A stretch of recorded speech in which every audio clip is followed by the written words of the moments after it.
Hey, lovely viewers, welcome to our channel Grey's Anatomy Official. If you were worried that this whole Richard Weber has prostate cancer storyline was going to drag on for maximum rip your heart out potential, I'm here to report that this is not the case at all. In fact, after Richard made the decision to have a prostatectomy last week, thanks to the influence of Jamie Lynn Sigler's Dr. Kaplan, Grey's Anatomy is getting right down to it this week. It doesn't even seem like he's told anyone outside of Catherine and Bailey, and yet, after a quick shave at his local barbershop, Richard arrives at Grey Sloan Memorial for his surgery.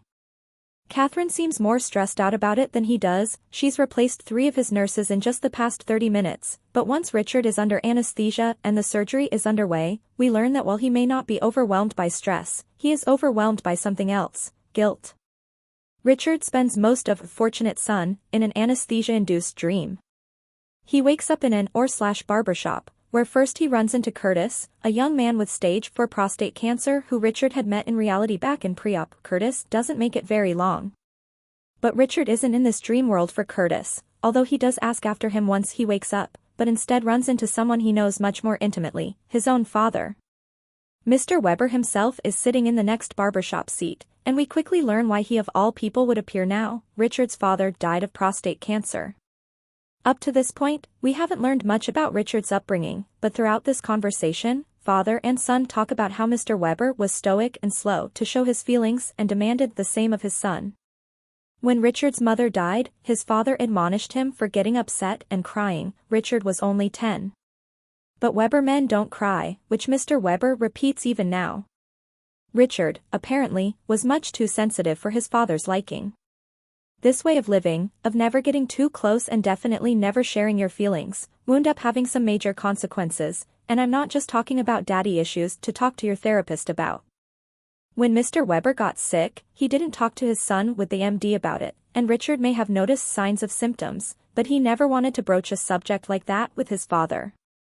Richard, as he confesses here, has never gotten over the guilt of that. And now that he is going to survive the same disease that killed his father, all that guilt has come back to the surface, hence, the very realistic anesthesia dream. But it's in that dream, as Richard stands there watching his father die all over again, that he realizes he needs to let go of that guilt. When he wakes up post-op and learns from Catherine that he is now completely cancer-free, it means our Chief of Chiefs has been healed both physically and mentally. What a surgery, am I right? But hey, in other, much less emotionally draining news, Maggie is apparently having a boy. Has anyone told Winston yet? I just feel like someone should tell Winston. Guess who's coming to lunch? This week, we're taking a little field trip to Boston. Meredith and Nick's house remains stunning. I will never stop crossing my fingers in the hope of an Architectural Digest home tour one of these days, in character, of course. Like, did you see that chandelier? Sorry, I'll focus. But seriously, did you see it? We're in Boston to witness one of the most emotionally charged lunches I've seen in a while. Usually, drama over a meal is relegated to dinner, but not in the Graymarsh house. So, why is this lunch so dramatic? Nick's sister is coming to visit. Yes, the sister. The sister who has struggled with addiction for years and years. The sister who could not handle being a mother and left Nick to raise her daughter Charlotte when she was just 10 years old. The sister whom Nick hasn't spoken to in almost 8 years. So, yeah, drama is coming. Perhaps even more drama than we bargained for. When Nick opens the door to greet Erica, she's standing there with a car seat that holds her 6-week-old son, Miles. Charlotte had informed Nick that her mother was sober and working now, but Nick didn't know anything about a baby. It immediately throws the entire afternoon off. Nick is clearly frustrated. To him, this is simply more of the same from his sister. Meredith's response to Nick saying Erica always does this, have secret babies, is hilarious even if Nick is too mad to appreciate it at the moment. Meredith attempts to be a buffer when they sit down to eat, but even as Erica informs her brother that she's 2 years sober, that she was with Miles' father for more than a year but the two split, and that she really enjoys her very stable job, all it does is make him angrier. Their conversation devolves into an argument. Nick will never see Erica as anything more than a mess. Can Erica really blame Nick for not believing she's changed? When she gets up to use the restroom and he informs her that, yes, he has locked up his medicine cabinet so she can't get into it, they reach a breaking point. Not long after, Nick and Meredith hear the door close. Erica has driven off in her car and left Miles behind. Nick knew it. He knew this would happen. He doesn't want to hear Meredith suggest that maybe Erica just needed to find a meeting or take a breath, she doesn't know her. Nick immediately gets up and says he needs to go to the store for diapers and formula since Miles is going to be here longer than his diaper bag might suggest. But of course, once he returns, he admits to Mare that he needed to clear his head. He is angry, sure, but mostly he's scared. He's scared because the last time this happened, Erica blew up his entire life. His career was going well, he had just bought a home, and he bought a ring to propose to his then-girlfriend Ashley. But he never got to propose. Ashley didn't want to take on a 10-year-old. Nick's entire life changed, and now he's terrified it will happen again. He loves his life with Meredith and the kids, and he doesn't want to lose it. But come on, Nick. This is Meredith Grey. She can see how upset he really is and assures him she isn't going anywhere. She doesn't scare that easily. They're in this together. 2 hours later, Erica is back. She needed to talk to her sponsor. And then, she fell asleep because she was tired, man. Finally, the siblings sit down and really talk this out. Erica has been feeling overwhelmed and alone, and one night Miles wouldn't stop screaming. She was driving him around to help soothe him and found herself pulling into the parking lot of a local bar. She knew if she walked in, it was game over. Instead, she started driving to Nick's house. She thought maybe her big brother could help her. That's exactly what he's going to do. He wants her and Miles to stay a while. This seems promising. And while it is heartwarming to see Nick and Erica begin to work out their decades-long issues, the most moving part comes later when Nick asks Meredith if she really would have raised Miles with him if it came to that. "Are you asking me if I want to have another baby?" She laughs because that is a hard no. But she meant what she said, we're in this together. No offense to Seattle, but can we start spending more time in Boston? Sally is a bad influence, actually. Oh, Jules. She just can't win. Last week, in response to perhaps being too late in confessing her love to Winston and realizing that she, as Jules, might have a hard time letting people in, she took on an alter ego to get laid. Meet Sally. Sally eats pastries for breakfast and throws caution to the wind. When she and Lucas meet a young patient Mitch, Jules relies on Sally to help him out. Mitch, who not too long ago was burned by AI and lost his tech job, has been making a living by mashing up at least 3 jobs, waiting tables, coaching tennis, driving for a rideshare, and is having strange, tingling pain in his arm, making all his jobs pretty tough to do. Jules and Lucas have Winston in for a consult, and together they discover Mitch has a benign tumor in his brachial plexus. It's not growing fast, and it hasn't ruptured, so it isn't emergent, but still, they should start working on getting approval from Mitch's insurance now. And it could take several months to schedule. Mitch is upset. He doesn't think he'll be able to work much longer with the level of pain he's in, and he is already familiar with the bleak spiral that is trying to find a human to talk to about his situation at his insurance company. Jules and Lucas wish they could do more for him, knowing how unfair the system is and that even if Mitch is approved, insurance probably won't cover most of it, and it's still going to cost him much more than he can actually afford. Jules and Lucas can't help Mitch, but maybe Sally can? Jules has a Sally-inspired plan. And apparently, Sally-inspired means ethically murky, definitely fraudulent but done with the best of intentions. Jules tells Mitch to come back to the hospital later and tell them he is experiencing the exact symptoms one would have if that tumor were to rupture and make his situation emergent. They hit a snag in their plan when Simone intercepts Mitch and takes his case instead of letting Jules and Lucas handle it. Even when they fill her in on what's happening, she wants to help but admits she is a terrible liar. Also, she already called Winston down to see Mitch again. Jules was going to have a different doctor on the case. Instead, Winston starts noticing that Mitch's symptoms aren't adding up. While Simone's no help in moving this plan forward, Quan, who can immediately tell what Jules is up to, saves the day. It would be worse for Winston to dismiss Mitch's pain. They should operate. And Quan says he doesn't want to be involved in this. Sure, dude. The surgery goes just fine because of course it does, there was no rupture, no complications. This wasn't emergent. When it's all over, Winston wants to see Jules. He doesn't outright ask her if she told Mitch what to say, but he definitely knows. And Jules knows that he knows. When Jules keeps up the lie, he walks away so disappointed. If Jules believed her shot with Winston was almost non-existent before, her hopes are completely destroyed now. Sally was supposed to help our girl out, but instead she's only made life much more complicated for Jules. Grey's Anatomy Season 22 Episode 10 Recap. Weber gets a shock during surgery. After initially getting started learning that Jules is still pretending to be Sally and Blue is still seeing Mohunty, Grey's Anatomy Season 22 Episode 10 gets into the real stories. We have Nick's sister coming to town as Weber gets ready for surgery. Caution, this post contains spoilers for Grey's Anatomy Season 22 Episode 10. We get caught up on the research that Meredith is currently doing, trying to figure out why the Alzheimer's medication isn't working on the female mice properly, but that's cut short with Nick's sister turning up. She comes with a surprise, a son. Weber gets ready for surgery on Grey's Anatomy Season 22 Episode 10. Meanwhile, at the hospital, Weber is getting ready for his surgery, after agreeing to do it during Grey's Anatomy Season 22 Episode 9. Naturally, Catherine is antsy, and that means she makes sure her husband gets the best care possible. Most of the doctors and nurses there aren't fazed by her, but there is a newbie who looks terrified.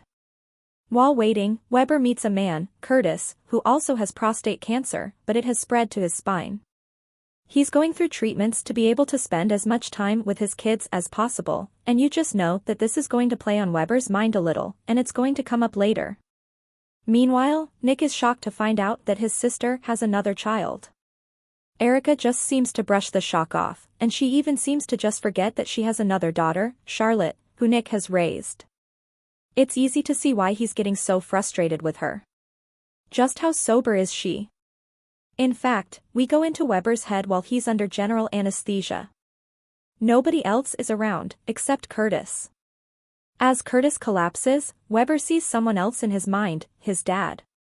Catherine is angry with Weber's death plans. While Weber continues to face his own fears and demons, Jules and Adams focus on helping a tennis coach and Uber driver. He has a few jobs, and I can totally relate with his whole career story, who comes in with tingling in his arm. He read that it could mean a heart attack, and when they do an X-ray, they see that there could be something that is mimicking a heart attack. Elsewhere, Catherine is angry with Weber's recent updates to his directives. She's found out that Weber wants to be buried next to Adele, which angers her, because Adele should be in his past. It just shows that Catherine has no respect for everything that happened in the past, but then, why should we be surprised, considering who she is? Of course, she decides to buy the plot next to Weber. Meanwhile, there's bad news for the tennis coach. While it's just surgery that he needs to remove something from his shoulder, it means running pre-authorization with his insurance company, but that could take a month or two, and he is struggling to work with the pain that he's in. Back with Meredith and Nick, Nick finally asks his sister about whether she's sober. There's plenty of tension between the siblings that Meredith attempts to diffuse.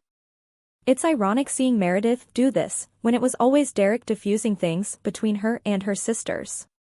The problem for Nick is that he's been in this situation before with his sister, and he knows how it ends. He's worried that the same thing will happen again. Jules and Adams put a plan together for their patient. Jules and Adams spend some time trying to find a way to help their patient, while Catherine and Bailey discuss the burial plots. Bailey thinks that Catherine should hold on the decision to get the burial plot to talk to Weber about it, but Catherine isn't waiting. She wants that spot, and she'll sell it if she needs to. Oh, to have that money. Weber continues his journey while under general anesthesia. We get a look at the animosity Weber has held for his father for so long, and it's clear that this is all in Weber's head, as his dad points out that it's his dream. So, it's time for Weber to share everything that his dad has missed over the years. While Jules has a plan to help with their patient, things go awry when Simone ends up taking him when he comes back into the hospital with words the doctors have clearly told him. Meredith and Nick spend some time talking things through, but the sound of a door closing and a car starting disrupts it all. Nick has the baby, and it looks like Erica is doing the same thing all over again. She's taking off so Nick will raise her baby again. Although, can we jump to conclusions? Nick feels like he knows where the story is going. Jules and Adams decide the best option is to tell Simone the truth about the events that happened up to this point. This is exactly what Sally would do. Simone isn't too happy about lying about how severe the patient's pain is, but there isn't time to argue against it. Winston is back, and he immediately recognizes the guy. Meanwhile, Nick decides to go to get more diapers and formula. Sure, there may be some in the bag, but he doesn't think there's enough. He won't listen to Meredith at her just going to an AA meeting. Nick is sure his sister is back in a bar. While Weber and his dad talk about Maggie and the son that she is going to have, there's the sound of hospital monitors. It's clearly everything that is going on in the operating theater, which suggests that Weber struggles on the table and eventually flatlines. This is all while Weber thinks that he should tell Maggie about the cancer to see if there's a family history that could affect her son.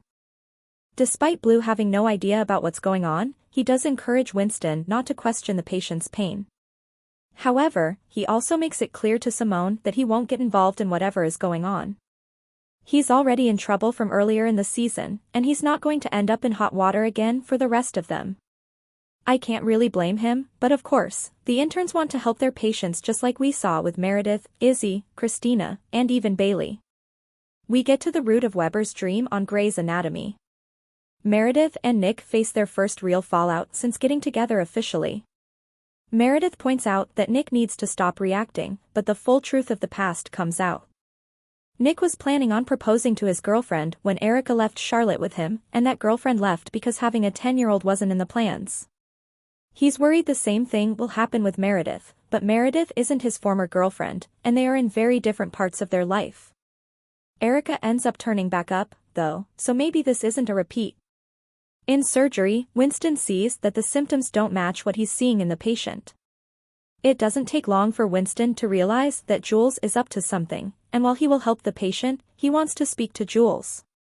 As for Catherine, she isn't going to get the burial plot next to the one Weber has got. It wasn't about the death or the burial though. Catherine worries that they won't have enough time in life, because they found each other so late. One thing that gave her peace was unity in death, and Bailey explains that maybe they can find another way to unite in death. Catherine gets the oddest idea. She decides that she'll be cremated and spread across Weber's grave. They can still be together. As for Weber, we get to the root of why he's seeing his dad right now. The prostate cancer was caught too late, and Weber blames himself. While his dad didn't know the signs of prostate cancer, Weber did, and he should have noticed that something was wrong. Weber blames himself for his dad not getting help in time, and it's a guilt he's clearly lived with for years. Wrapping up another emotional episode of Grey's Anatomy. It turns out that Erica took a drive and called her sponsor. She also took a nap because she's so sleep-deprived.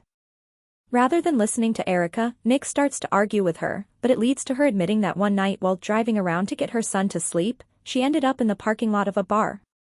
She knew that if she walked in, that would be it, so she ended up driving.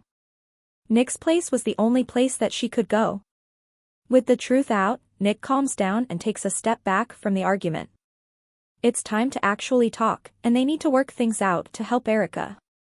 As for back at the hospital, Winston shares the update with Jules, and he asks her if she finds it odd that the patient came in with textbook symptoms of a rupture. Jules isn't going to share what she really did, but Winston can tell that she's lying to him. Is there any hope for these two to get together? Meanwhile, Weber makes a sort of peace with his feelings, but he admits that he will live with the guilt of not saving his father for as long as he'll live, especially since he'll outlive the disease that killed his dad. As the machines beep again, Weber rushes to save his dad, but he's already gone. Just as we started to fear that the machines were a sign that Weber had died on the table, he wakes up in a hospital bed with Bailey by his side. The first thing he wants Bailey to do is to check in on the patient, Curtis, to make sure Curtis knows that Weber is there to talk about anything wanted. That is something Bailey can do, although she's getting Catherine first. Weber isn't the only one who will live with the guilt. Jules has to live with the guilt of lying to Winston and Winston knowing about it. At least it doesn't look like Winston will report them for their actions. Back with Nick and Meredith, Nick spends time thinking about how Meredith said that they're in this together. Would Meredith have raised Miles with him if it came to it? Of course she would. We know that she is with Nick through thick and thin. Will we get an episode with him proposing? Grey's Anatomy preview: Addison returns and forces Amelia out of hiding. A preview for January 29's new episode of Grey's Anatomy teases the return of Kate Walsh's Addison Montgomery. It also shows her bringing Amelia back to work after a guilt-driven hiatus and trouble for Bailey's clinical trial patient. We've known for weeks that Kate Walsh would be making her way back to Seattle for another Grey's Anatomy role reprisal, and now, it's time. The promo for next Thursday's, January 29th episode, Strip That Down, aired following last night's new episode.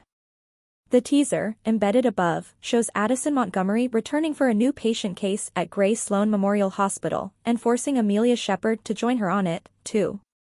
These two aren't the sister figures we usually talk about on Grey's, but they do still count as former sisters-in-law.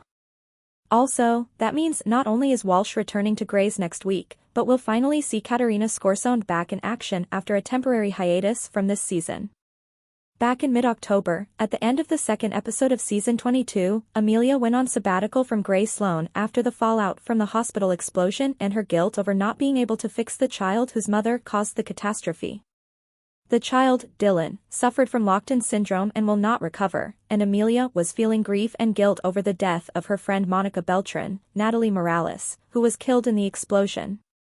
After the events of the episode, we learned that Scorsone would be taking a temporary break from the show and that her total episode count for Season 22 would be reduced to 10 episodes. This will be her third of the season so far. Thanks for watching this videos. Please hit the subscribe button and give this video a thumbs up.